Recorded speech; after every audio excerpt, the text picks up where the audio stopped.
All right, welcome back to Mike and Angie's place. We got some good green weeds growing up, so now we're going to start putting seeds in. For all the people out there that say that castor plants are poisonous, why are you handling that with your bare hands? The seeds aren't crushed. They're safe that way. The foliage doesn't actually have concentrated enough castor. I'm not drinking it, ingesting it in any way. It takes multiple beans for it to seriously affect you being ingested. Um, I think I'll be all right. If I'm not, then well, no more videos. We're starting to get in the 60-degree average temps, and so with that, anything that usually does well with warm weather, we can't quite put in, but I still want to try just because we do have a lot of solar energy coming off the sun, so we might be able to actually kickstart it, especially with having our mulch laid out on the ground over there.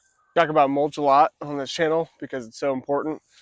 So for one, what it's doing is help keeping the weeds out. So there's no mulch right here, but we have a weed just growing, happy as it could be. But underneath the mulch layer, there's no weeds. So also all the ground over here, it's nice and moist. That's right underneath that mulch layer. And it's all like that. And then it's also warmer than this dry, crumbly dirt. This is cold to the hand. Feels like it did this morning whenever I woke up. But underneath that mulch layer, we're going to be able to maintain higher temperatures, and then during the summer, maintain colder temperatures. Not only that, but the mulch is also going to be composting in place and giving the nutrients that that tree gained for its entire life, and it's putting it right back where we got it. And it's basically considered a waste material, but it's a huge jump start on our system. So over along this far side, we're going to be putting alternating Sunn Hemp and Sorghum Sudangrass, and so that way that'll be our biomass. So that way we don't have to import a lot more mulch. I don't have to keep dragging carts back and forth. We're going to do it for the initial for these two beds going north-south, and then we're going to do some over in the citrus area over yonder. And then the hope is that the rest is all green mulch from our system. And here we got our handy dandy seed storage container. It's an old monster can from out of the back of the car. I really should clean it, but just a little bit of sugar from there. So we don't need a whole lot of the sorghum. If I need more, then I can always grab more. I'm probably going to fill up this can about halfway and see where that gets us. So because the Sunn Hemp seeds are a little bit larger, that's going to take up probably about 5/8 the volume of that 50-50 mix.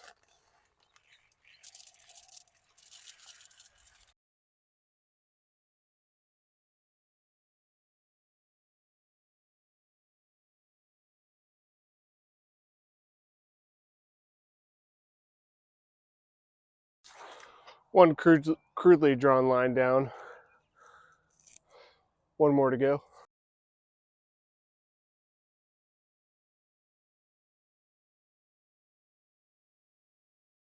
We found ourselves a little ant hill, and ants love castor beans because of the lipids inside the seed.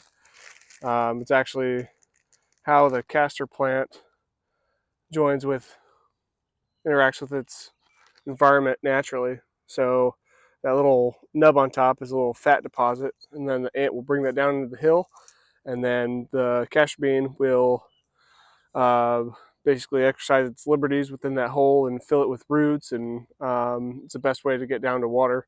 And so what we're going to do is we're going to feed some ants this, so give them a little bit of a protein boost, and colonize their hole with a nice castor plant. We want to make sure that it works, so do a couple. Bloop.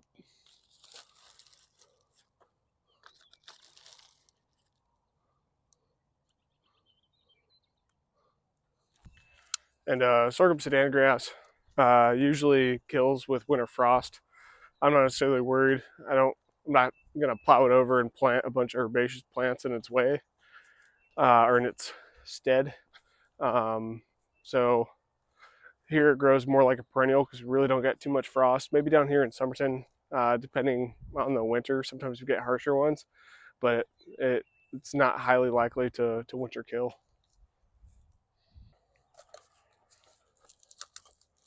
I just got to give the seeds a good shake, get a good even mixture. It's okay if it's not. I'll sort out the evenness later. So you just pour a little bit in the hand as you're working down the line. You just want to give just a little bit. I want maximum ability for these plants to grow. So there's always going to be bacteria, termites, ants, birds, and everything that's just going to be going after these seeds as well as the freshly sprouted sprouts. And so I just want to give it a good excessive amount, and so that way we have the maximum efficacy later on, and we're not worrying about if those perfectly planted and drilled seeds that we put in are going to make it, because we've given ourselves such an insurance by the amount and volume of seeds that we put in. Like I said, we can always thin it out later.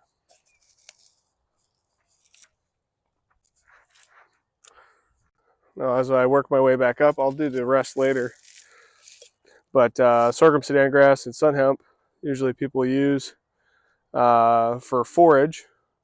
It does have, Sorghum Sudangrass does have the risk of putting prussic acid into your livestock if cultivated incorrectly. So usually during the frost period, that's when you run a risk. Also, on the very, very new shoots. So let's say I chop this down to 18 inches, and then say if I chop this down to 18 inches and let it grow back maybe about a foot, that's usually where your highest amount of prussic acid is going to be. There's some probably technical jargon. I'm just giving the rough roundabouts. But you know, if you using it as green manure, and then let's say you run out of a use for that, and you've already planted a bunch of it, you can use that for cattle, livestock, pig, etc. Now we don't want to cover the seeds too much. I'm just going to give it a light rake of soil so it's not totally exposed to the sun. Next time this gets irrigated, or hopefully before then, we'll get some nice rows. I'm just lightly brushing the soil back over it. You can use your foot for this as well. And not only will the sorghum act as a green manure, but also it'll act as somewhat of a windbreak wherever we put it, because it'll be in thick stands.